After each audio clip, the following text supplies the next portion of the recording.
Is Hoyoverse scared of Wuthering Waves? This is a question which has been brought up quite a bit recently, especially with a new development, which I will go into in this video. If you don't know, Wuthering Waves is a new gacha game that's coming out on the 22nd of May. It is very hyped. I mean, this trailer from 4 days ago, there's 651,000 views, which is just amazing. And even like the global launch trailer, which has 6.4 million views. Now, are some of these botted or maybe gained through people watching ads? Yes, but it still doesn't take away from how hyped the community is for this game. And it's not just one small community like the Punishing Grey Raven community, who the developers Kuro Games also makes this game, but it's literally everyone, including the Genshin Impact community, the Honkai Star community, and pretty much just every other gacha game. And then we've also got Zenless Zone Zero, a game made by Hoyoverse, the creators of Genshin Impact and Honkai Star, and this game is said to be coming out a little bit after Wuthering Waves, but you know, close enough to where they're releasing about the same time. Now obviously, whenever you think about it, that's fine. I mean, you know, there's a little bit of competition, and you know, the best gacha game will probably win. But if you've been anywhere around the gacha space recently, there's been this tweet that is blown up by Shinya, and Shinya is a great creator. I definitely recommend go giving him like a subscribe on his YouTube channel, and also, you know, maybe follow him on Twitter, because he keeps you updated with a lot of this kind of stuff, and he was the first one to bring this information to light. And pretty much what this says is, a few hours ago, a random Twitter account linked an image on one of my previous posts with a screenshot of a snippet of a contract. I'm attempting to verify the legitimacy of this screenshot, and I've spoken to a few other individuals that this screenshot is 100% legit. And so let's just go into the actual contract here. So Shinya is saying that this contract is legit, and from what I've heard, this contract is pretty legit. There is a lot of other content creators in the space that have said that they've got these contracts. Now, I'm not going to say who they are, because obviously they can tell you if they've got this on their own, if they even want to. Let's just dive into the actual details of the contract. What this says is that the content creators shall promptly notify Yomiholic if any other gaming brand intends to sponsor their content. Now, if you don't know, Yomiholic is kind of like an ad company which helps out with, you know, sponsoring creators and stuff like that, and just helping games to find people to, you know, make videos on their games. And as you can see here, it says that, you know, Hoyoverse is a brand that chooses Yomiholic. But let's continue. It says Yomiholic has full discretion to reject sponsorship that could be detrimental to Zenless Zone Zero or the content creator's reputation. So pretty much in this first clause, it's saying that they can deny sponsorship requests from other games or even gaming brands. They're extremely vague here, which is super sketchy, because, you know, what classifies as a gaming brand? I mean, you know, you've got actual games like Honkai Star, etc, etc. Then you've also got like gaming brands such as Razer who make peripherals. Like, can I not work with them, or is it just to do with the games? And pretty much what this clause is targeting is Wuthering Waves. I mean, it's kind of obvious here. Wuthering Waves and Zenless Zone Zero, they're going at it. Wuthering Waves seems to be doing better at the moment. So what it seems like is that this company is stopping people from being able to accept Wuthering Waves sponsorships and instead opt for Zenless Zone ones, which, you know, is kind of scummy, because as a content creator, you want to be super free in what you choose, and signing these contracts where you can only make sponsored content on Zenless Zone Zero is kind of messed up. And there is a lot of people, especially in the Hoyoverse community, that make content that don't really know what they're doing. I mean, it's completely okay to not know what you're doing. I mean, we're all just normal people who, you know, don't really know much about law or know much about like detailed agreements and stuff like that. So some people are just going to read this through like super lightly and just go, yep, okay, I'll do that, and not realize the massive effect this could have on your channel, meaning that some people are now locked into this contract and now can't get out of it. Let's just keep going. It says the extract cooperation content will be as follows. The content creator commits to engaging in minor promotional activities such as retweeting Zenless Zone Zero posts, sharing in-game screenshots, and so on, for each ZZZ update and important festival. Occasionally, the content creator may be requested to participate in a major influence campaign by creating theme-specific videos, collaborating on creative projects, attending online events, etc. Hoyoverse may use content creators' videos for marketing purposes, which obviously is a completely normal thing. I mean, this part of the contract seems alright. What it's pretty much saying is that, you know, you've got to interact with Zenless Zone Zero and take part, and that they can use your content if they want to for ads and stuff like that, which is pretty normal in a contract. I mean, I've seen that a lot in a lot of Hoyoverse contracts for Genshin Impact and also Honkai Star, so this is alright. The below here is kind of irrelevant. It's just kind of like binding the contract, and this first part is the main part that has got people angry, because as I said, it's pretty much stopping content creators from being able to take any kind of like game contract from Wuthering Waves, and also just any other game really. I mean, you know, they might be a little bit lenient and, you know, accept you to do them, but you have to take every single game that wants to sponsor you through this company, and then they have a legal right to actually, you know, reject that contract. So say if you got a contract from any other game as well, they could just deny you that. Like, it's kind of crazy. Now, I don't think Yomiholic will actually be that cutthroat. It will cut you off from any other contract whatsoever, but I think Wuthering Waves is the main game that they're going after here, and I wouldn't be surprised if they've denied a lot of people Wuthering Waves sponsorships. Now, there's also been a lot of people like Shinya Smack who's gone through this carefully, and I do remember in a situation a while ago, he did get involved with like a kind of legal thing, and he hired some lawyers for something. I actually forgot what that situation was about, but he's back again and kind of informing you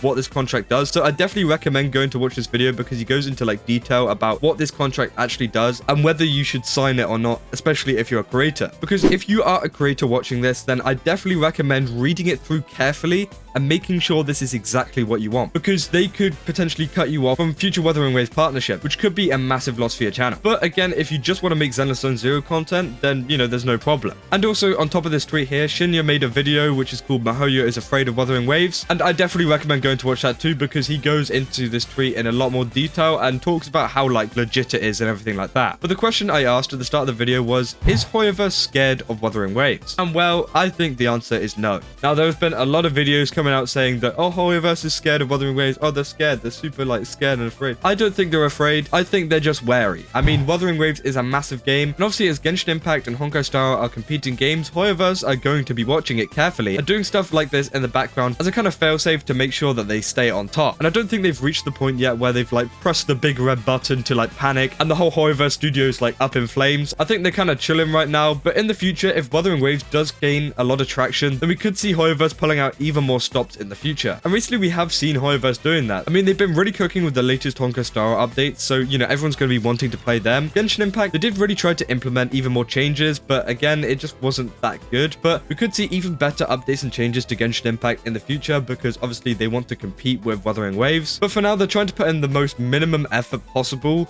to get like the best result. So the minimum effort being that they're stopping content creators from talking about it. And there were a few videos from Tectone, and I think a couple other creators also voiced this, that if you search up Wuthering Waves right now, I mean, we've got Tectone and Asmongold at the top here. If you search up Wuthering Waves and go down, how many of the Hoyoverse creators are actually making videos on Wuthering Waves? I mean, you know, there's none. I mean, there's Ziox here on his second channel. I mean, that doesn't mean much. I mean, he did get 138k views, but this is 2 months ago, meaning that he probably didn't get these kind of contracts yet. But we just keep going down and down and down, and there's just nothing really. We got Brexophone. Brexophone's very cool. I think he's overall less swayed by Hoyoverse and kind of wants to do his own thing, which is super good. I really appreciate that he's also making Wuthering Waves content and not being drawn into just making Honkai Star and also Genshin Impact content. But yeah, just going through that search, there was literally no one. I mean, there's no sign of like Toronto. There's no sign of like Dish. There's no sign of those main Hoyoverse creators that have made videos on the game in the past like 2 or 3 months right up to release, because why wouldn't you make a video right now? Wuthering Waves is almost out. As I said, it's coming out on the 22nd of May and they haven't made a video. I mean, that's pretty much free views and you're missing out on that. There's got to be some reason behind that, right? Surely. And obviously with this contract being surfaced, I think this is the reason. I think they have been told, hey, don't make any Wuthering Waves content, please. Because obviously it's a rival game and Hoyoverse don't want their creators making content on this. I'm pretty sure that Wuthering Waves' whole plan for content creation was to get the old creators from Genshin Impact and also Honkai Star and move them over to Wuthering Waves to make content to bring some people over. Even if that was only temporary and they didn't stick around for too long. But with contracts like this, it kind of stops Wuthering Waves from doing that because creators aren't going to be able to accept that in the first place. Even though I think Wuthering Waves is actually offering a ton more money for making these videos. And lately, the whole Hoyoverse contracts have been terrible. I mean, the money for videos and stuff is absolutely horrible, but creators are just accepting it because they don't exactly know their worth. So if you're a creator out there, I definitely recommend, you know, looking up what kind of rates the other creators have whenever it comes to videos, because other companies could be giving you about 10 times more what Hoyoverse is giving you, and you're being severely lowballed. Now, obviously, that might not be the case for every creator, but it seems to be a massive theme in the Hoyo creator sphere and all the creators I've talked to, that they just aren't giving like an adequate enough pay, and they're just like lowballing everyone and trying to make the most out of their money, which just is super scummy, especially whenever you want to build a good relationship with these content creators. So if you're a creator out there, then I definitely suggest not signing this contract, because then you have more freedom to collaborate with, you know, games like Wuthering Waves who could pay you even more money. And unless Zenless Zone Zero is offering you a massive contract, then yeah, it's just not worth it. So again, we'll just have to see how this develops, because this is still ongoing. There's many things coming out about creators speaking about their own experiences, etc, etc. And again, this is just super scummy from Hoyoverse, and it just doesn't get any better for them. So if you enjoyed this video, then don't forget to leave a like and subscribe, and also follow me on Twitch, because we'll be talking about this a lot on stream, and also we'll be doing a little bit of gaming and stuff too, just to kind of like take a break from all of this drama. So yeah, come join me on Twitch, and I'll see you all there. That's all. See ya.